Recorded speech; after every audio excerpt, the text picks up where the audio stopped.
Bom dia a todos, que a paz do Senhor esteja convosco hoje e sempre.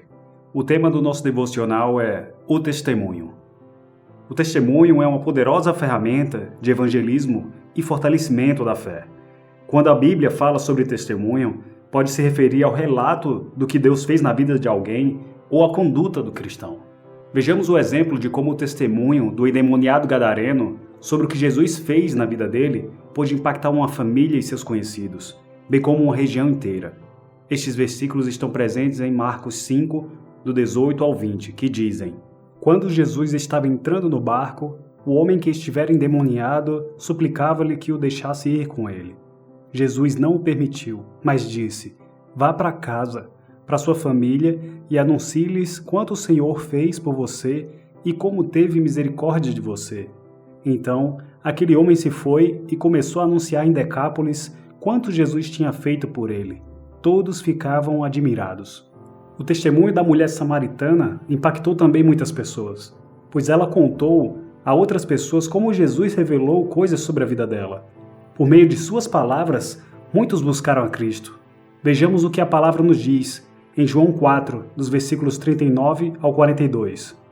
Muitos samaritanos daquela cidade creram nele por causa do seguinte testemunho dado pela mulher: Ele me disse tudo o que tenho feito.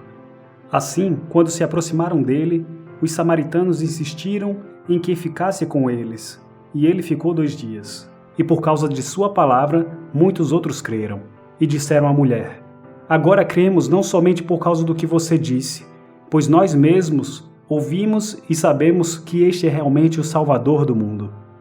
E sobre o bom testemunho, entendido como uma conduta ou postura desejável para um cristão, Paulo escreve o seguinte, em 1 Timóteo 4, versículo 12. Ninguém o despreze pelo fato de você ser jovem, mas seja um exemplo para os fiéis, na palavra, no procedimento, no amor, na fé e na pureza. Vejam como Paulo dá grande importância ao exemplo que precisa ser dado para os irmãos na fé. Isso revela que é fundamental uma boa conduta cristã para o fortalecimento da igreja.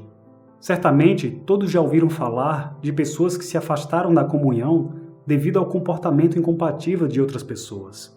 Nesta mesma carta, Paulo indica como deve ser o comportamento daqueles que desejam ser bispos. Isto pode ser visto em 1 Timóteo 3, dos versículos 1 ao 7, que assim nos dizem: Esta afirmação é digna de confiança. Se alguém deseja ser bispo, deseja uma nobre função. É necessário, pois, que o bispo seja irrepreensível, marido de uma só mulher, sóbrio, prudente, respeitável, hospitaleiro e apto a ensinar. Não deve ser apegado ao vinho, nem violento, mas sim amável, pacífico e não apegado ao dinheiro. Ele deve governar bem a sua própria família, tendo os filhos sujeitos a ele, com toda a dignidade. Pois, se alguém não sabe governar a sua própria família, como poderá cuidar da Igreja de Deus? Não pode ser recém-convertido, para que não se ensoberbeça e caia na mesma condenação em que caiu o diabo. Também deve ter boa reputação perante os de fora, para que não caia em descrédito nem na cilada do diabo. Entendemos neste devocional que os nossos testemunhos são como punhados de sementes em nossas mãos. E assim como a palavra, são ferramentas poderosas para o reino de Deus. Oremos assim então. Senhor Deus Pai, que sejamos mensageiros dos Teus milagres nessa terra. Que por meio dos nossos relatos, muitos possam se achegar a Ti, Senhor. Que não tenhamos medo ou vergonha de falar sobre as maravilhas que o Senhor operou em nossas vidas e na vida dos que conhecemos. Por fim, ó Deus, pedimos que o Teu Santo Espírito sempre esteja nos guiando, de forma que não sejamos pedra de tropeço para outras pessoas, mas que sejamos bons exemplos dentro e fora da igreja. É assim que oramos. Amém.